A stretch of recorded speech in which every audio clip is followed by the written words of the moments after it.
Everyone, मैं Sant Kumar Meena, assistant professor, government college Mandapiya. आज हम पढ़ते हैं मनी एंड फाइनेंशियल सिस्टम का chapter 12, Indian banking innovative trends. नवस्मुखी प्रवृत्तियाँ क्या हुई। प्रवृत्ति से तात्पर्य है कि कितने लेवल पे बदलाव हुए हैं। जैसे सपोज करो 1951 में बैंकिंग क्षेत्र किस प्रकार का था और आज के परिप्रेक्ष्य में बैंकिंग क्षेत्र किस प्रकार का है। तो 1951 से लेकर 2020 तक बैंकिंग क्षेत्र में किस प्रकार के परिवर्तन हुए, किस प्रकार के इनोवेशंस आए, उनको इन्होंने ट्रेंड्स का नाम दिया है। अलग अलग जो बदलाव हुए उनको प्रवृत्ति का नाम दिया गया है। तो सबसे पहले बात करते हैं कि सबसे पहले क्या बदलाव आए, क्या ट्रेंड्स बैंकिंग क्षेत्र में देखने को मिले। तो सबसे पहले बात करें लोक क्षेत्रीय बैंकिंग की। व्यापारिक बैंकिंग की सबसे प्रमुख प्रवृत्ति बैंकों के राष्ट्रीयकरण की रही है। राष्ट्रीयकरण जैसे 1949 में आरबीआई का राष्ट्रीयकरण किया गया, 1955 में इंपीरियल बैंक का राष्ट्रीयकरण किया गया, इंपीरियल बैंक का राष्ट्रीयकरण करके उसको एसबीआई का नाम दिया गया। 1969 में 14 बड़े बैंकों का राष्ट्रीयकरण किया गया।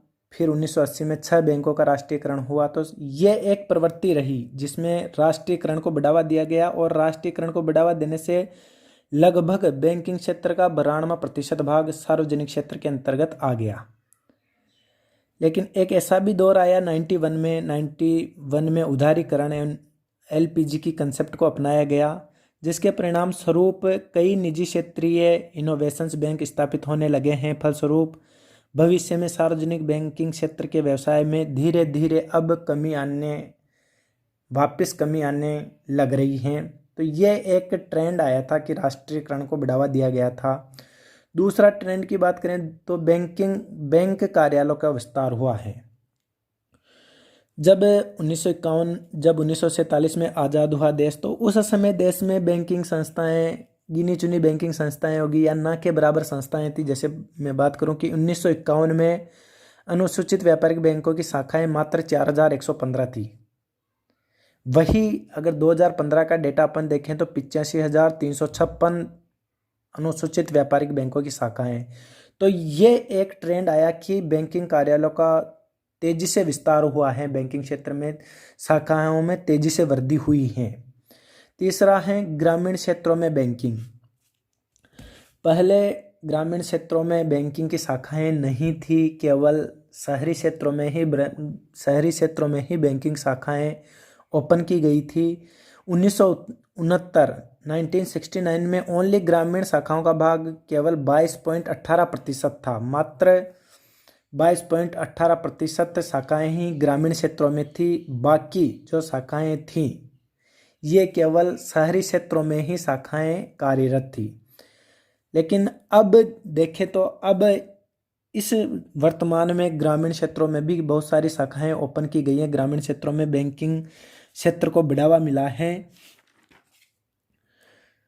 नेक्स्ट है जमाओं में अभूतपूर्व वृद्धि। जमाओं में भी कई गुना वृद्धि हुई है, तो इसको भी इनोवेटिव्स कहा जा सकता है। इसमें भी यह भी एक ट्रेंड रहा कि 1951 के अंत तक मात्र 909 करोड़ रुपए की जमा थी।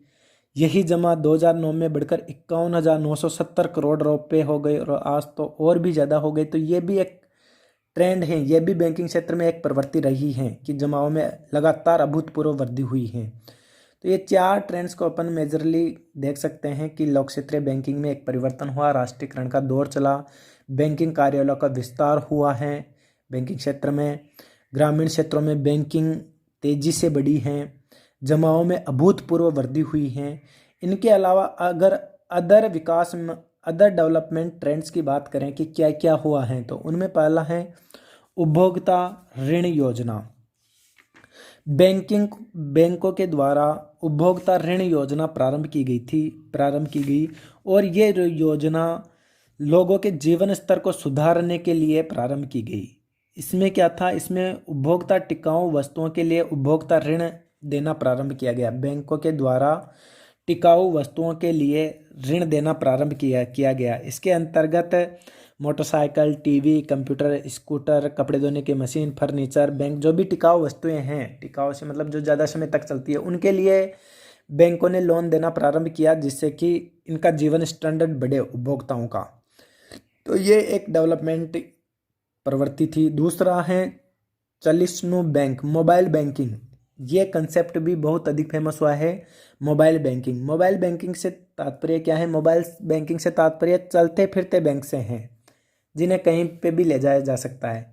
ये कंसेप्ट क्यों स्टार्ट हुआ? ये कंसेप्ट इस वजह से प्रारंभ हुआ कि जहां ग्रामीण क्षेत्रों में बैंकिंग शाखाओं का अभाव था, वहां पर ये चलिष्णु बैंक, मोबाइल बैंकिंग खोले गए। इनको क्या था? एक स्थान से दूसरे स्थान पर ले जाना सरल था, इनको कहीं पे भी ले जाया जा सकता था। और ये वहाँ ओपन किए गए जहाँ उन इलाकों में उनके समीप बैंकों की शाखाओं का अभाव था, बैंकिंग सुविधाओं का अभाव था। ये मोबाइल बैंक अपने कार्य क्षेत्र के दायरे में नियत समय पर नियत स्थान पर पहुंच जाते थे, यानी डेली के डेली ये उस स्थान पर पहुंच जाते थे और नियत समय में बैंकिंग सुविधाएं ग्राहकों को उपलब्ध करवाते थे। जिन स्थानों पर चलिष्णु बैंक या मोबाइल बैंकिंग का कारोबार अधिक बढ़ जाता था, वहां कुछ समय पश्चात बैंक, कोई सा भी बैंक अपनी शाखा वहां ओपन कर देता था। तो ये चलिष्णु बैंक का कंसेप्ट था। ये चलता फिरता बैंक के नाम से फेमस था, इसको कहीं पे भी ले जाया जा सकता था और जहां ये अच्छा कारोबार करता था, अच्छा रिटर्न्स आता था, वहां बैंक अपनी शाखाएं खोल देते थे। तो ये भी एक विकासमान ट्रेंड था चलिष्णु बैंक का। इसके पश्चात है अवयस्क बचत योजना।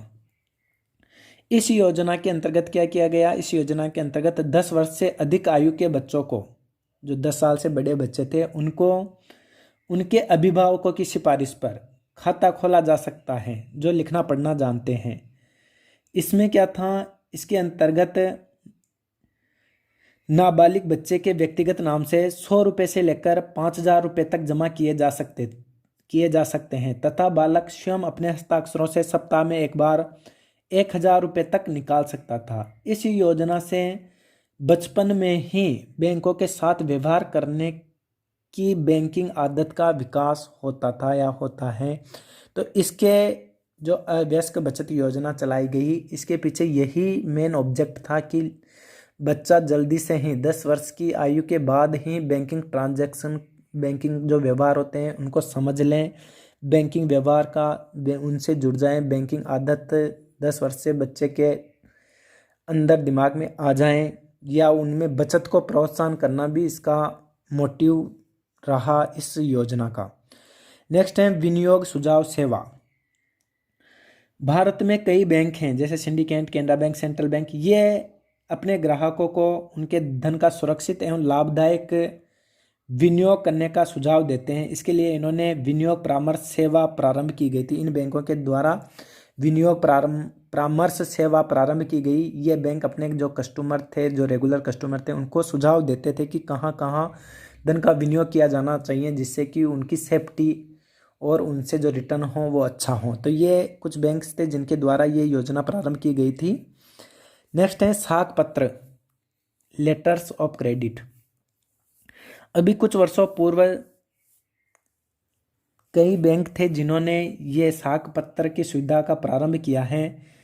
इन साख पत्रों के आधार पर जिनको भी ये साख पत्र दिया जाता था, उनको कहीं पे भी, देश में नहीं विदेश में भी, कहीं पे भी होटलों में, प्रमुख संस्थानों में बिना रकम के सेवा प्राप्त कर सकता था, यानी उसको कैश ले जाने की आवश्यकता नहीं थी। साख पत्र के आधार पर वो भुगतान कर सकता था, साख पत्र से उसका काम हो जाता था। इस सुविधा से नकद की राशि ले जाने की जोखिम से मुक्ति मिलती थी तथा भुगतान के लेन देन के झंझट, जो लेन देन की जो परेशानी थी, उनसे भी छुटकारा मिला है।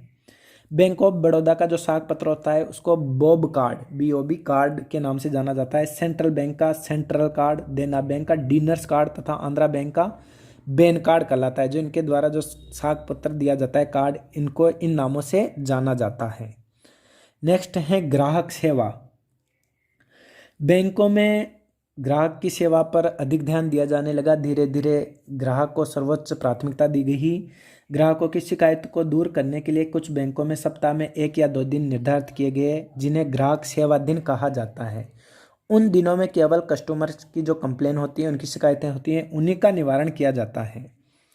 ग्राहक सेवा को जो गिरता स्टैंडर्ड था उसको देखते हुए 1990 में ग्राहक सेवा के सुधार हेतु गोयपोरिया समिति की स्थापना की गई और समिति ने अपनी रिपोर्ट में कहा कि कर्मचारियों द्वारा ग्राहक सेवा के विमुख होने का अपराध माना जाएगा तथा काम के प्रति उपेक्षा भाव को गंभीरता से लिया जाएगा और इसी के चलते 14 जून 1995 से बैंकिंग लोकपाल योजना प्रारंभ की गई थी।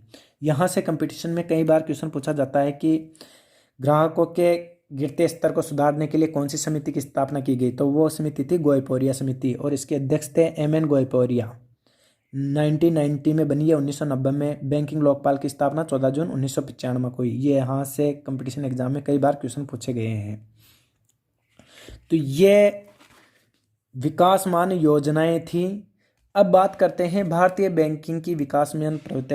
इंडियन बैंकिंग में क्या डेवलपमेंट ट्रेंड्स रहे या क्या डेवलपमेंट ट्रेंड्स हैं, तो इसमें पहला है नवीनतम तकनीकी परिवर्तन। तकनीकी परिवर्तन से तात्पर्य क्या क्या टेक्नोलॉजी में चेंज आए हैं। ग्राहकों को गुणवत्तापूर्ण सेवा देने के लिए बैंक अपनी सभी शाखाओं को कंप्यूटरीकरण करेंगे। सभी जो शाखाएं हैं उनको कंप्यूटर से जोड़ा जाएगा और फिर इन सभी शाखाओं को आपस में जोड़ देंगे। सबसे पहले तो सभी शाखाओं को कंप्यूटरीकृत किया जाएगा और फिर उन्हीं सभी शाखाओं को आपस में जोड़ देंगे। इससे क्या होगा, सभी शाखाओं का एक तो ट्रांजैक्शन आसान हो जाएगा, कार्य करने में सरलता बढ़ेगी और जो धोखाधड़ी की संभावना है या देरी की संभावना है वह पूर्णतया समाप्त हो जाएगी। दूसरी विकासमान प्रवृत्ति है इलेक्ट्रॉनिक बैंकिंग। इलेक्ट्रॉनिक बैंकिंग का सीधा सा तात्पर्य है, इलेक्ट्रॉनिक बैंकिंग क्या होती है। इलेक्ट्रॉनिक बैंकिंग का तात्पर्य है कि जब बैंकिंग के सभी कार्य या बैंकिंग द्वारा प्रदान की जाने वाली सेवाएं वो इलेक्ट्रॉनिक माध्यम से दी जाएगी, इसे इलेक्ट्रॉनिक बैंकिंग कहा जाता है। जब बैंकिंग से रिलेटेड सभी सेवाएं या सभी कार्य इलेक्ट्रॉनिक माध्यम से किए जाते हैं तो उसे इलेक्ट्रॉनिक बैंकिंग कहा जाता है। धीरे धीरे यही हो रहा है। आप जो देख रहे हो नेट बैंकिंग है, ये क्या है, ये इलेक्ट्रॉनिक बैंकिंग का ही माध्यम है। आप घर बैठे अपने खाते से पैसे ट्रांसफ़र कर लेते हो, कई बिजली का बिल जमा करा देते हैं, तो ये सब क्या है, ये इलेक्ट्रॉनिक बैंकिंग का ही उदाहरण है। तीसरा है ग्राहक सेवा। बैंकों के लिए ग्राहक सेवा पहले से भी आवश्यक थी और धीरे धीरे ये बढ़ता चला गया है और ग्राहक को ही सर्वश्रेष्ठ माना गया है और इसी के चलते गोयपोरिया समिति की स्थापना हुई और बैंकिंग जो लोकपाल आया था वो भी ग्राहकों का स्टैंडर्ड सुधारने के लिए ही उसकी स्थापना की गई थी और धीरे धीरे ग्राहक सेवा को लेकर बैंक अनेक कार्य कर रहे हैं जिससे कि कस्टमरों को और ज़्यादा फ़ायदा हो, सेवाएं शीघ्र दी जाएं, उनको सस्ती कीमत पर सेवाएं प्राप्त हो जाएं। तो धीरे धीरे इनमें बैंक बहुत सारे कार्य कर रहे हैं। शाखा नेटवर्क का भी बढ़ावा दिया जा रहा है। नेक्स्ट है कोई भी या कहीं भी banking, anywhere banking. Anywhere banking का तात्पर्य है आप किसी भी जगह से बिना अपनी बैंकिंग शाखा में गए किसी भी जगह से आप बैंकिंग कार्य को संपादित कर सकते हो। ये एनीवेयर बैंकिंग का कंसेप्ट है। कोई भी या किसी भी जगह से आप बैंकिंग कार्य को पूरा कर सकते हो बिना अपनी बैंकिंग शाखा में गए। जिस बैंक में आपका अकाउंट है उस बैंक में या उस शाखा में गए बिना भी आप संपूर्ण बैंकिंग कार्य को निष्पादित कर सकते हो। ये एनीवेयर बैंकिंग कंसेप्ट कहलाता है। वर्चुअल बैंकिंग का तात्पर्य है, ये भी एनीवेयर बैंकिंग वर्चुअल बैंकिंग ये एक ही प्रकार है, कोई ज़्यादा बड़ा अंतर नहीं है। एनीवेयर बैंकिंग वर्चुअल बैंकिंग यानी आपको फिजिकल फॉर्मेट में उपस्थित नहीं होना पड़ता, आप सब कुछ इलेक्ट्रॉनिक माध्यम से सभी कार्यों को संपादित करते हो, वह वर्चुअल बैंकिंग कहलाता है। कागज रहित शाखा रहित बैंकिंग। आजकल बैंकिंग इसी अवधारणा पे चल रहे हैं कि कागज रहित बैंकिंग की स्थापना की जाए। शाखा रहित बैंकिंग का तात्पर्य है कि शाखा में कस्टमर्स को जाना नहीं पड़े, इलेक्ट्रॉनिक फॉर्मेट को ज़्यादा बढ़ावा दिया जा रहा है। इसी का परिणाम है कि धीरे धीरे अब बैंकों में कतारें लगना समाप्त हो गई हैं। पहले जब एक ज़माना था कि बैंकों में पैसा जमा कराने के लिए कतारें लगना स्टार्ट हो जाती थी सुबह से, अब इतना विकास हो गया कि कोई बैंक जाना ही नहीं चाहता, हर एक्टिविटी घर बैठे व्यक्ति आसानी से कर लेता है। तो ये क्या है, ये कागज रहित या शाखा रहित बैंकिंग का ही एक रूप देखने को मिल रहा है। अगला है credit card, debit card, smart card. ये भी क्या है, ये भी बैंकों के द्वारा प्रदान की गई एक सुविधा ही है, एक विकासोन्मुख प्रवृत्ति ही है। क्रेडिट कार्ड क्या होता है? क्रेडिट कार्ड एक प्लास्टिक मनी जिसको कहा जा सकता है क्रेडिट कार्ड, ये तीनों ही प्लास्टिक मनी की श्रेणी में होती हैं, इनमें एक चिप लगी रहती है। क्रेडिट कार्ड का कंसेप्ट क्या है? क्रेडिट कार्ड का कंसेप्ट है अभी खरीदो एवं भुगतान बाद में करो। क्रेडिट कार्ड में आप कोई भी सामान परचेज करते हो तो उसका तत्काल पेमेंट करना नेसेसरी नहीं है। आप 1 महीने तक या क्रेडिट कार्ड की जो लिमिट्स होती हैं उस लिमिट्स तक आप उसका पेमेंट कर सकते हो। डेबिट कार्ड में जो कंसेप्ट है वो यह रहता है कि अभी खरीदो एवं अभी भुगतान करो, ये इसका कंसेप्ट है।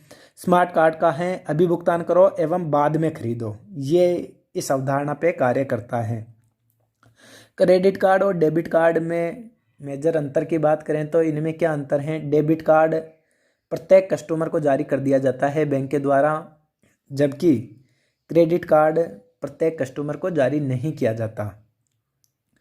दूसरे अंतर की बात करें तो डेबिट कार्ड के लिए उस कस्टमर का बैंक में अकाउंट होना कंपलसरी है, उसमें अकाउंट होना चाहिए, लेकिन क्रेडिट कार्ड के लिए ये आवश्यक नहीं है कि जिस व्यक्ति के पास जिस बैंक का क्रेडिट कार्ड है उसका उस बैंक में अकाउंट हो, यह आवश्यक नहीं है।